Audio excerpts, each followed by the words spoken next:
세계 3대 투자가로 알려진 짐 로저스는 바이든 정권이 들어선 후 증시 폭락이 올 것이라고 경고하고 있습니다. 특히 2021년은 더욱 조심해야 한다고 전하고 있습니다.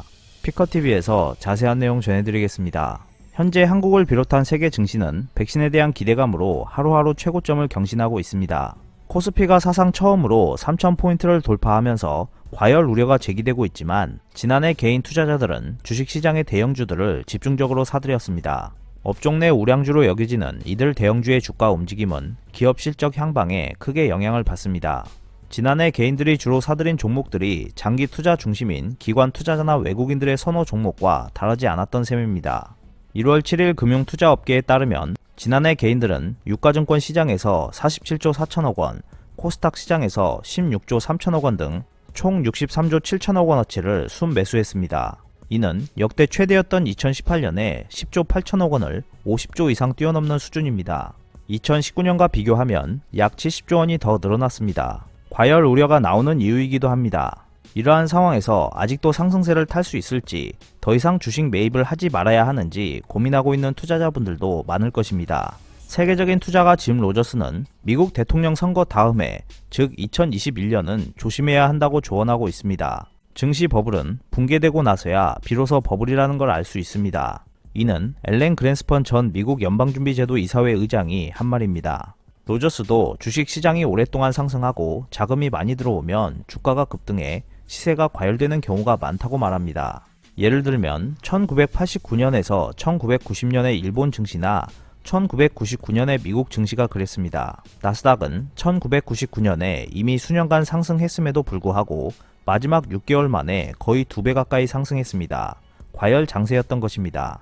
로저스는 지금이 바로 주식 버블일지도 모른다. 세계 중앙은행이 지폐를 대량으로 찍어내고 있으며 시장에 자금이 많이 유입되고 있다고 지적했습니다. 그는 일본 증시 같은 경우 과거 최고치를 찍은 이후 크게 침체해 있었지만 이대로라면 최고치를 경신할 가능성이 있다고 말했습니다. 이렇게 말하면 놀라는 사람들도 많겠지만 그럴 가능성은 충분히 있다고 합니다. 로저스는 벌써 2020년 5월부터 일본 증시의 ETF를 투자하고 있었습니다. 그 이유는 일본은행이 ETF를 사들일 것이라고 했고 계속 투자하고 있기 때문이라고 전했습니다. 또한 백신 뉴스로 한때 대폭 반등을 보였던 항공사의 주식 등도 2020년 초에 매입하고 있었습니다. 가장 피해가 컸던 섹터가 큰 반등이 있을 것이라는 예측 때문이었습니다. 세계적인 투자가 워렌 버핏은 C19 감염증이 예상보다 심각하다고 알려지자 2020년 일찌감치 항공사 주식을 내놓고 철수했지만 로저스는 아무도 주목하지 않는 시기에 막대한 피해를 보고 있는 관광산업에 일찍 투자를 한 것입니다. 이 시기에 매입을 하다니 제정신이 아니다라고 느꼈겠지만 뒤돌아보면 로저스가 말했던 시기가 바닥권이었습니다. 백신 소식이 나오고 나서는 급상승을 보였고 기술주뿐만이 아니라 밸류주라고 불리는 전통적인 종목도 상승세를 보였습니다. 다만 로저스는 과열된 버블의 말기에는 폭락이 기다리고 있다고 지적하고 있습니다. 그는 시세 과열 시에는 그 기세로 매수세가 들어와 상승하고 있다고 하는 것만으로 사버리는 사람도 나온다. 역사를 거슬러 올라가면 이런 방식이 주요한 적은 드물다고 조언했습니다. 현재 비트코인 등은 상승하고 있기 때문이라는 이유만으로 구입하는 투자자가 많은데 로저스는 기술주 거래와 마찬가지로 일부 트레이더를 제외하고는 이러한 투자 방법은 현명한 방법이 아니라고 단언했습니다. 왜냐하면 투자로 성공하는 것은 간단하게 말해서 싸게 사서 비싸게 파는 것뿐이기 때문입니다. 비트코인처럼 이미 높아진 투자 대상에 굳이 투자할 필요가 없다는 뜻이기도 합니다. 현재 버블이 터지기 전의 과열 시세의 증상은 보기 좋게 갖추어져 있습니다. 지금은 과열의 시작이고 앞으로도 계속될 것으로 보이지만 위험은 항상 도사리고 있습니다. 그렇다면 1월 20일 미국에서 조 바이든이 새 대통령에 취임하면 세계 증시 흐름이 어떻게 나타날지도 궁금해집니다. 우선 로저스는 증시의 바이든은 바람직하지 않다. 게다가 미국은 오랜 기간 동안 약세 증시를 경험하지 않았다. 이러한 상태는 과거에 예가 없다. 즉, 지금은 다가올 약세장이 크게 지연되고 있는 상태이며 만약 약세장이 도래할 때는 인생에서 경험한 적이 없는 최대폭의 하락이 될 것이라고 전망했습니다. 이어 그는 도널드 트럼프라면 그것을 늦추는 방향으로 잡겠지만 바이든 신정부에서는 1, 2년 안에 약세장이 올 수 있다. 역사적으로도 대선 때 씀씀이가 커진 다음 해에는 무조건 경기가 위축될 때가 많았다. 가장 주의해야 할 점이다 라고 했습니다. 최근 들어 주가 상승으로 돈을 많이 버는 사람도 적지 않을지도 모르지만 자산 운용이 매우 어려운 국면에 있다는 것은 변함이 없습니다.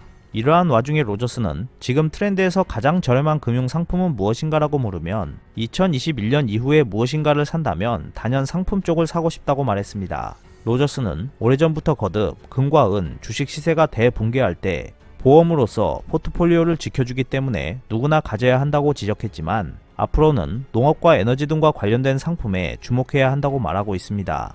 장기적으로 보면 상품만큼 돈 버는 자산은 적다는 이유에서입니다. 주식과 상품의 가격 변동에는 반대의 상관관계가 있습니다. 즉, 비록 증시가 막혀버렸다고 해도 상품 시장에서 돈을 버는 것이 가능하다고 말하고 있는 것입니다. 로저스는 만약 주식과 상품 모두에 투자를 할 수 있다면 무기를 2개 가지고 있는 것과 다름이 없다고 전했습니다. 상품이라고 하면 큰 손실을 입은 사람들의 이야기를 많이 접했기 때문에 엉뚱한 생각이라고 하기 쉽습니다. 그러나 지금은 ETF나 인덱스 펀드로도 되어 있으므로 선물 거래를 할 수 없는 사람도 비교적 간단하게 투자할 수 있습니다. 로저스는 자신이 투자에 성공할 수 있었던 비결은 항상 강세장이 아니라 약세장을 쫓아왔기 때문이라고 주장했습니다. 성공을 하기 위한 비결은 항상 저렴한 대상을 스스로 조사해서 찾고 좋은 변화가 있으면 투자를 해서 때가 무르익어 오를 때까지 참을성 있게 기다리는 데 있다는 것입니다. 2021년은 변동성을 동반한 흐름을 타면서도 소유 자산에 보험을 드는 등 조심할 필요가 있을 것입니다.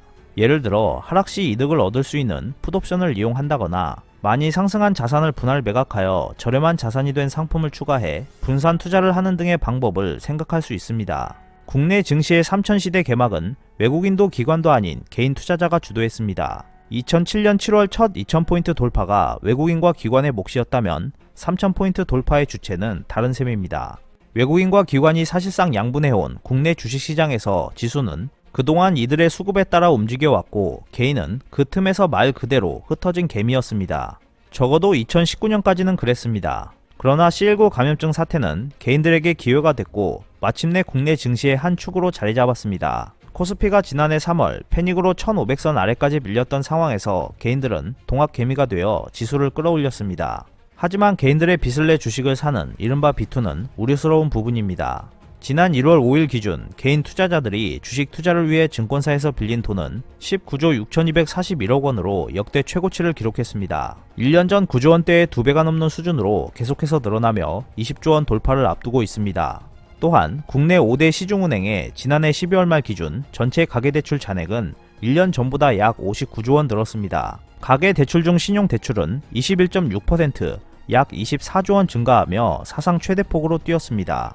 금융권 가계 신용대출에 적지 않은 부분이 주식 투자에 사용됐을 것으로 추정되고 있습니다. 지금과 같이 증시가 우상향하는 분위기에서는 비투가 이익을 가져다 줄 수 있을지는 몰라도 반대로 하락장에서는 예기치 못한 손실이 배가 될 수 있습니다. 증시가 과열된 측면이 없지 않은 상황에서 짐 로저스의 말처럼 위험에 대비하는 자세를 생각해 봐야 할 때일 것으로 보입니다. 오늘 준비한 소식은 여기까지입니다. 끝까지 시청해주셔서 감사합니다. 여러분의 좋아요와 구독은 영상 제작에 큰 힘이 됩니다. 앞으로도 피커TV에 많은 관심 부탁드리겠습니다. 오늘도 즐겁고 멋진 하루 보내세요. 다음 영상에서 뵙겠습니다.